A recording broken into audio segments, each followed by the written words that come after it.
Welcome to the Salmon Runs YouTube. Enjoy the video.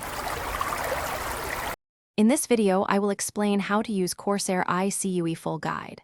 Open Icue and connect your Corsair devices, then begin by updating firmware and granting permissions. Choose a device to customize and set lighting, performance, and key assignments in clear steps. Create profiles for different games or apps, and learn to export backups so your configurations are safe when moving between PCs or reinstalling software. Open the lighting section and pick a preset or craft a custom animation layer by layer. Use per key mapping to highlight important keys, add reactive effects for typing, and sync lighting across devices for cohesive visuals.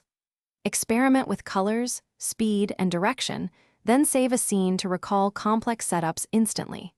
Test effects in an application to confirm they behave as expected and adjust intensity if needed.